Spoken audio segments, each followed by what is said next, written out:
अखिलेश जी, दो सवाल मेरे आपके हैं, उसके बाद मैं शांतनु जी और विक्रम जी के पास जाऊंगा, क्योंकि आप मुझसे काफी वरिष्ठ हैं। देश की वो कौन सी पॉलिटिकल पार्टी है जिसके नेता या जिसकी पार्टी के किसी भी नेता ने अपशब्दों का इस्तेमाल दूसरी पार्टी के नेताओं को लेकर नहीं किया है?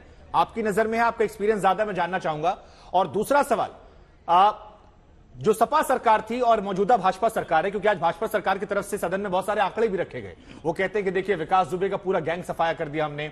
आपको पिछले हालात इस हालात में कोई अंतर नजर आता है? और क्योंकि भाषा की मर्यादा की बात आपने की, तो क्या कांग्रेस पार्टी की तरफ से कभी भी आलोचकों पर कार्रवाई नहीं हुई? क्योंकि हम किससे कहानियां सुनते हैं कि इंदिरा जी के दौर में किशोर कुमार का पर कार्रवाई हुई थी, या और भी कई सारे एग्जाम्पल आते हैं, कई बार पुलिस पहुंच जाती है किसी एंकर को उठाने के लिए। तो ये तो सारी सरकारें करती है सर, क्या बीजेपी, क्या कांग्रेस, क्या सपा? तो फिर ये बड़ा गंदा सा ये दलील होता है कि दो गलतियां मिलकर बराबर हो जाती हैं। और अगर पिछली सरकारों के में किसी ने कुछ किया था तो फिर आप बहस क्यों कर रहे हैं? और अगर किसी और ने कहा था तो किसी और के कहे पे किसी के खिलाफ कर दिया तो उसको लेके पीड़ा फिर क्यों आपको या किसी बीजेपी के दल को, नेता को होती है? ये नहीं होना चाहिए।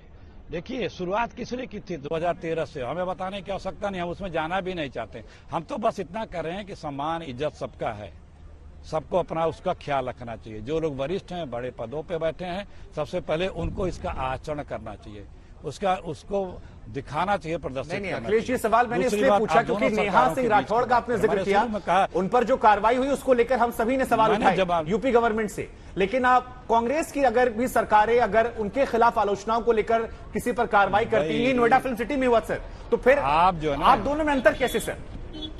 हम नेहा सिंह राठौड़ को लेकर यूपी सरकार सवाल पूछ रहे हैं। देखिए, ये काम जी, ये जो दलील आप दे रहे हैं, ये दलील देना बीजेपी के प्रवक्ता नहीं सर, वो हमारे ही पत्रकार बिरादरी से थे, इसलिए पूछा मैंने।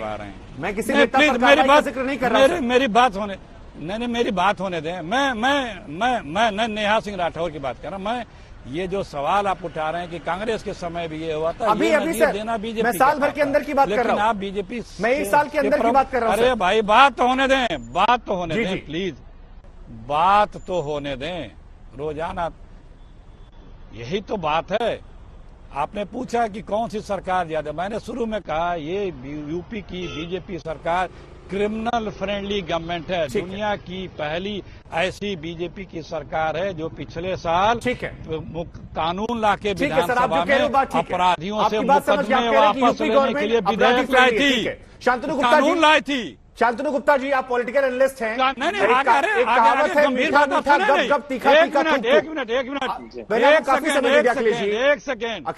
एक सेकेंड, आपने गंभीर बात मेरी गंभीर बात तो आपने सुनी नहीं अभी तक। एक ही लाइन की है, बिल ला करके अपराधियों से मुकदमे वापस किए सरकार ने। ठीक है, बिल ला के बीजेपी की सरकार ने, ठीक है, मनीष शुक्ला जी जवाब देंगे उसका सर। टाइट करने के लिए बिल लाती है। ठीक है, मनीष शुक्ला जी उसका जवाब देंगे सर। मुकदमे वापस उसका जवाब मनीष शुक्ला जी देंगे सर। शांतनु गुप्ता जी, मैं आपके पास आऊंगा।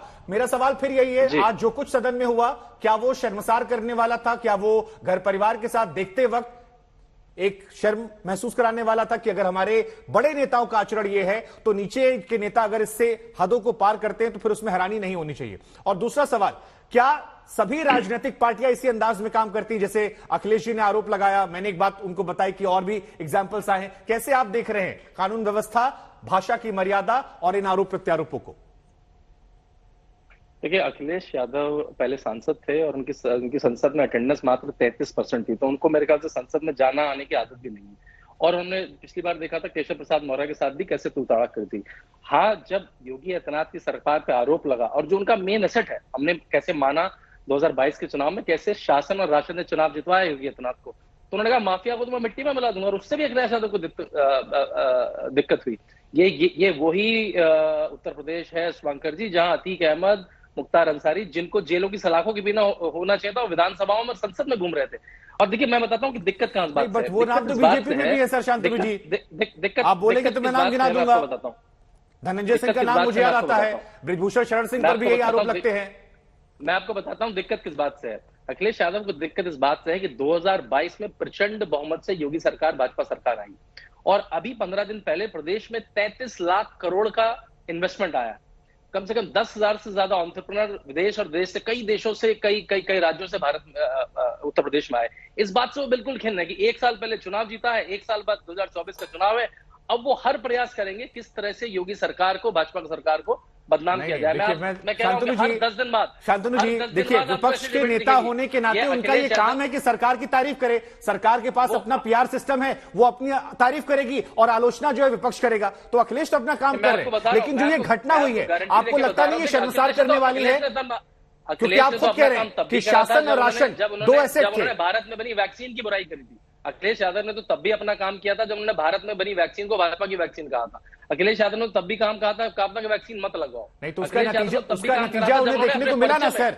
उसका नतीजा जब अगला चुनाव हुआ 17 के बाद 21 में, जी 22 जी शुभंकर जी, अपने परिचय में, अपने चुनाव पत्र में लिखा था कि हम आतंकवादियों को छोड़ देंगे, और हाईकोर्ट ने क्या कहा? अरे आतंकवादियों को छोड़ दिया, आप उनको पद्म विभूषण देंगे। ठीक है, आपको लग रहा है कि अखिलेश यादव से विरोध करने के लिए विरोध करें, ठीक बात है, ठीक है, आपका अपना पक्ष है, आपका अधिकार है, ठीक है सर, आपकी भी अपनी सोच है।